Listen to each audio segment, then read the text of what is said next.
जय हिंद साथियों, आप सभी का आपके अपने परिवार आसमा सिविल एकेडमी में मैं इशार अहमद आप सभी का पुरजोर स्वागत करता हूं और आशा करता हूं कि आप सभी स्वस्थ हैं और बिल्कुल मस्त हैं। मेरे प्रिय साथियों, आज हम पढ़ेंगे 11 अक्टूबर के इंपॉर्टेंट करेंट अफेयर्स जो कि आपके एग्जाम के लिए बहुत ही ज़्यादा महत्वपूर्ण होने वाला है।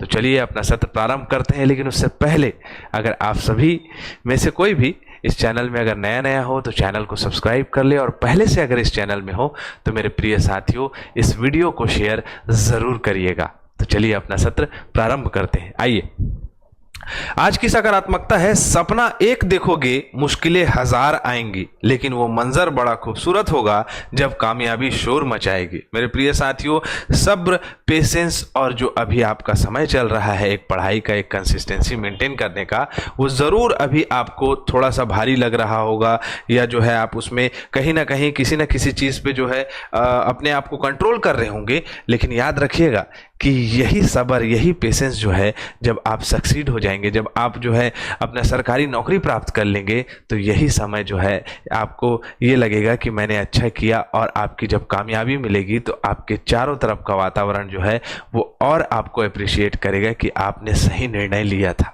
आशा करता हूं मेरी बातें आप लोगों को समझ में आ गई होगी। चलिए अपना सत्र प्रारंभ करते हैं। फिजियोलॉजी या मेडिसिन में इस वर्ष 2024 का नोबेल पुरस्कार निम्न में से किन्हें गतिविधि को नियंत्रित करने वाले मौलिक सिद्धांत की उनकी खोज के लिए दिया जाएगा? तो विक्टर एम्ब्रोस और गैरी रोवकुन, ये दोनों को जो है दिया जाएगा, इसकी घोषणा की गई है। Ashok Kumar, good morning, very good morning Ashok Kumar ने आंसर सी दिया है, वेरी गुड। रोशनी देवांगन ने विक्टर एम्ब्रोस एंड गैरी रोवकुन कहा है, वेरी गुड। शशि टंडन ने भी सी ऑप्शन दिया है, दोनों को वेरी गुड। छत्तीसगढ़ का करंट अफेयर्स भी लाइए सर जी। तो क्या नाम है? अशोक कुमार मैं आपको बताना चाहूंगा कि अभी ये सवेरे के 6 बज रहे हैं, और अभी जो है हम ये current affair, national international current affair लेकर आए हैं। तो सवेरे 6 बजे जो है नेशनल इंटरनेशनल करंट अफेयर आता है, और उसके बाद 8 बजे सवेरे छत्तीसगढ़ का करंट अफेयर डेली आता है। आप प्लेलिस्ट खोलेंगे इस वीडियो मतलब इस चैनल का, इस प्लेलिस्ट में आपको Chhattisgarh current affair, national international current affair, साथ ही साथ जो जीके जीएस की क्लासेस चल रही हैं कंसिस्टेंट, वन डे एग्जाम को ओरिएंटेड करते हुए, मतलब ऐसे एग्जाम जैसे कि आप व्यापम के एग्जाम देते हैं, सीजीपीएससी प्रीलिम्स, मेंस नहीं, मेंस में लिखना होगा, वन डे एग्जाम नहीं है वो, है ना। तो आपका CGPSC prelims one day mode में होता है। वैसे ही आपका एसएससी, रेलवे, बैंकिंग, इन सभी एग्जाम में जो आपके जीके जीएस के क्वेश्चंस पूछे जाते हैं उसके भी प्लेलिस्ट रखाए हुए हैं, जिसमें इंडियन जीएस का प्रॉपर ज्योग्राफी पढ़ाया जा रहा है, और साथ ही साथ अगर आप नीचे में देखेंगे तो छत्तीसगढ़ जीएस का भी ज्योग्राफी की क्लासेस रखाई हुई है, जो कि व्यापम और सीजीपीएससी प्रीलिम्स के लिए बहुत ही महत्वपूर्ण है। तो आप उसको भी देख सकते हैं। तो आपका डाउट क्लियर हो गया होगा। चले आगे, चलो। अंतर्राष्ट्रीय बालिका दिवस कब मनाया जाता है? आज है 11 अक्टूबर, नवरात्रि का 8वां दिन है, मतलब कि आज अष्टमी है। अष्टमी के अवसर पर और साथ ही साथ नवरात्रि में कन्या भोज कराया जाता है, और ये इससे हमें पता चलता है कि हमारा जो सामाजिक परिवेश है, हमारी जो सभ्यता है, हमारी जो संस्कृति है, वो हमेशा से बालिकाओं को तवज्जो दी है, बालिकाओं को अप्रिशिएट करी है, बालिकाओं की समस्याओं को समझती है, बालिकाओं के हर एक हित पर जो है वो आगे बढ़कर कार्य करती है। लेकिन कुछ कुप्रभाव भी देखने को मिलते हैं, रूढ़िवादी इसमें सभ्यता जो हमारे समाज में बनी हुई है, उससे कहीं ना कहीं बालिकाओं को कुछ ठेस पहुंचता है। परंतु हम ये देखें कि हमारी सभ्यता और संस्कृति में ये पहले से है, लेकिन अंतर्राष्ट्रीय संयुक्त राष्ट्र महासभा के द्वारा अंतर्राष्ट्रीय बालिका दिवस जो है 11 अक्टूबर को मनाया जाता है। 11 अक्टूबर को अंतर्राष्ट्रीय बालिका दिवस मनाया जाता है, जिसको मनाने का मकसद लड़कियों के अधिकारों को मान्यता देना, उनकी ज़रूरतों, उनकी चुनौतियों को उजागर करना और उन्हें सशक्त बनाना। मेरे प्रिय साथियों, हमें भी, जैसे कि आप देख सकते हैं कि हमारे आसपास जितनी भी महिलाएं हैं, जितनी भी लड़कियां हैं, मतलब जितनी भी बालिका हैं, उन सभी को जो है हमें सशक्त बनाने के लिए हमेशा समाज में आगे रहना चाहिए और जो है हमें इस दृष्टिकोण को बनाए रखना चाहिए कि अगर वो सशक्त रहेंगी तो हमारा समाज सशक्त रहेगा, हमारा समाज सशक्त रहेगा तो हम खुद सशक्त रहेंगे। इसीलिए जो है उनको सशक्त बनाना हमारा मुख्य उद्देश्य होना चाहिए। और जैसे कि बहुत सारी घटनाएं हो रही हैं भारत में, जैसे रेप की घटना, आपके बलात्कार हो रहे हैं, ये सब सारी चीज़ों से जो है भारत जो है वो मतलब इस सब चीज़ से हटेगा, है ना। बहुत ये देखने को मिल रहा है रेप के केसेस, है ना। चलो चलो आगे बढ़ते हैं। भौतिकी के लिए 2024 का नोबेल पुरस्कार किसे दिया गया है, मतलब ये भी जो है क्या किया गया है, इसको भी घोषणा की गई है। तो क्या नाम है इनका, तो इनका नाम है जॉन हॉपफील्ड और जेफरी हिंटन। जॉन हॉपफील्ड और जेफरी हिंटन, नाम बड़ा खतरनाक रहता है, इसलिए मैं थोड़ा देर पहले ऑप्शन को पढ़ लिया।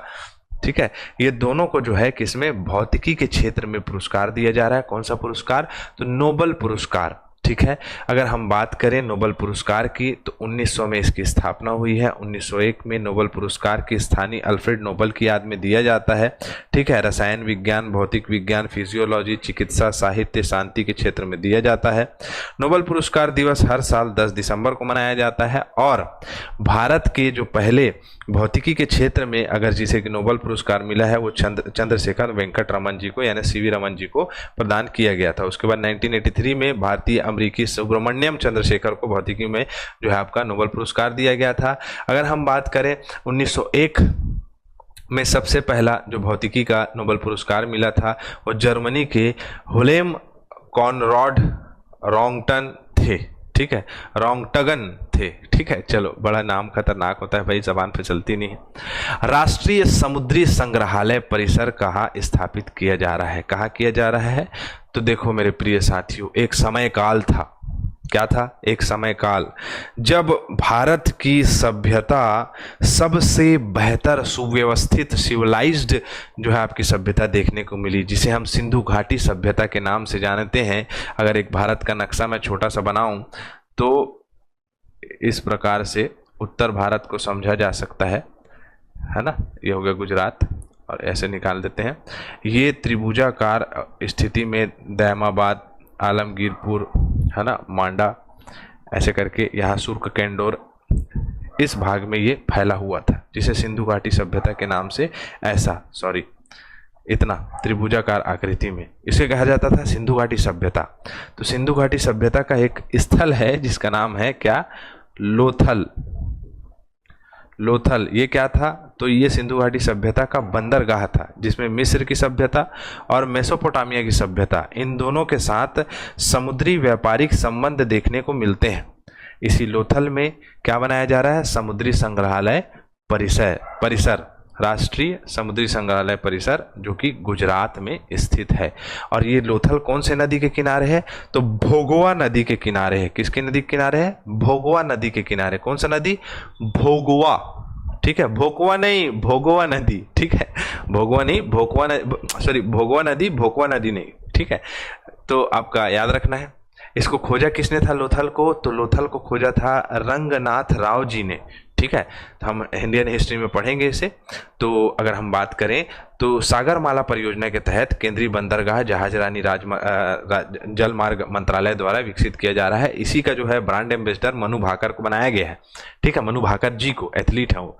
तो लोथल के बारे में सारी चीज़ें बता दी। 1952 में इसकी खोज हुई थी। आपको याद रखना है कि ये परिसर कहाँ बन रहा है, तो लोथल में। ठीक है, चलो मालाबार नौसैनिक अभ्यास 2024 में 28वें संस्करण की मेजबानी कौन सा देश करेगा, तो लाओस नहीं करेगा। कौन करेगा, भारत करेगा, भारत करेगा। ठीक है, भारत इसको करेगा। मालाबार नौसैनिक अभ्यास का 28वां संस्करण का मतलब आपका अभ्यास का, तो 8 से 18 अक्टूबर 2024 को आयोजित कराया जाएगा। मालाबार नौसेना अभ्यास कहाँ कराया जाएगा, तो मेन रूप से इसे जो आपका बे ऑफ बंगाल की खाड़ी तरफ इसे कराया जाएगा, इसे आयोजित कराया जाएगा। ठीक है, जिसमें आप देख सकते हैं भारत, जापान, ऑस्ट्रेलिया, संयुक्त राज्य अमेरिका, क्वाड देश समूह सदस्य शामिल रहेंगे। और ये एक दूसरे देशों को मतलब नेवी के रूप में सशक्त बनाना है ना। 26 जनवरी 1950 में नौसेना बना है हमारा। नौसेना विभाग रक्षा मंत्रालय के अंतर्गत आता है। आदर्श वाक्य है शा नो वरुण, ठीक है, मतलब संस्कृत वर्ड है इसका, मतलब जल के देवता वरुण हमारे लिए मंगलकारी है। ठीक है, आगे बढ़े, चलो। हाल ही में रतन टाटा जी का, आपको सबको पता होगा, एक भारत को बहुत बड़ी क्षति पहुंची है। 86 वर्ष की उम्र में आदरणीय सम्माननीय रतन टाटा जी का निधन हो गया। सभी जानते हैं कि उद्योग इंडस्ट्री के बहुत बड़े जो है आपके मालिक रह चुके हैं टाटा आपके फर्म के, जिन्होंने जैगुआर, लैंड रोवर, कोरस, टेल जैसी गाड़ियां जो है आपका कहा जा सकता है उनको बनाया है, और हर एक क्षेत्र में भाई ये विकसित थे, है ना। तो इनका जो है निधन हो गया है। आखिरी सांस ली इन्होंने 86 वर्ष की उम्र में। इनके अवार्ड मिले हैं, पद्म भूषण मिल चुका है, महाराष्ट्र भूषण मिल चुका है, पद्म विभूषण मिल चुका है, सयाजी रत्न अवार्ड मिल चुका है, असम आपका वैभव मिल चुका है, ऑनर ऑफ द ऑर्डर मिला है इनको, ऑस्ट्रेलिया का सम्मान मिला है। ठीक है, पिछले साल ही इनको ऑनर ऑफ द ऑस्ट्रेलिया मिला है। तो अपने आप में बहुत दानी व्यक्ति भी रहे हैं, बहुत सारा दान करते रहे, लेकिन कभी किसी को उजागर नहीं किया इन्होंने। इनका निधन हो गया। भारतीय नौसेना में शामिल दूसरे सबसे बड़े स्वदेशी सर्वेक्षण जहाज का नाम क्या है? क्या नाम है इसका? बहुत बड़ा नौसेना का जहाज बना है, स्वदेशी बना है, जिसका नाम है निर्देशक। निर्देशक जो है ये समुद्र में जाकर पूरी तरह से सबको निर्देशित करेगा। निर्देशित से तात्पर्य यह है कि बहुत उद्देश्यपूर्ण पैमाने पर हाइड्रोग्राफिक सर्वेक्षण करना, तटीय कितना गहरा है मानचित्र बताना, बंदरगाह कितने दूर में है, नौवाहक चैनल मार्गों का निर्धारित करना, प्रॉपर इसमें हर एक नेविगेशन सिस्टम लगा हुआ है और हर तरीके से ये निर्देशित करेगा सब कोई को, मतलब सब कोई को राह दिलाएगा। ठीक है, चलो। 21वें आसियान भारत शिखर सम्मेलन की मेजबानी कौन करेगा? कौन करेगा? तो इसको लाओस करेगा जी, लाओस करेगा, है ना। लाओस निकल गया था तो याद आ जाता है, कभी कभी ऊपर नीचे हो जाता है। लाओस जो है वो आपका इस शिखर सम्मेलन को 10 से 11 अक्टूबर को होगा। हमारे प्रधानमंत्री मोदी जी इसमें शामिल करेंगे। मुख्य रूप से यहाँ पर देखा जा सकता है कि आर्थिक, सांस्कृतिक, रणनीतिक सभी उद्देश्यों पर चर्चा की जाएगी, और ये जिसमें आसियान देश शामिल होंगे, पार्टिसिपेट करेंगे। क्लियर, चले आगे। चलो, जैसे कि 11 सदस्य है इसमें, ये भी जान लो। स्टैटिक पोर्शन 8 अगस्त 1967 में इसका जो है गठन हुआ है। मुख्यालय जकार्ता इंडोनेशिया में है। 11 देश हैं इसमें, Brunei, Cambodia, Indonesia, Laos, Malaysia, Myanmar, Philippines, Singapore, Thailand और वियतनाम। ठीक है, 11वां सदस्य जो है पूर्वी तिमोर है, जो कि स्वीकृति इनको मिल गई है। चलो फटाफट अब रिविजन कर लेते हैं। विश्व मानसिक स्वास्थ्य दिवस कब मनाया जाता है?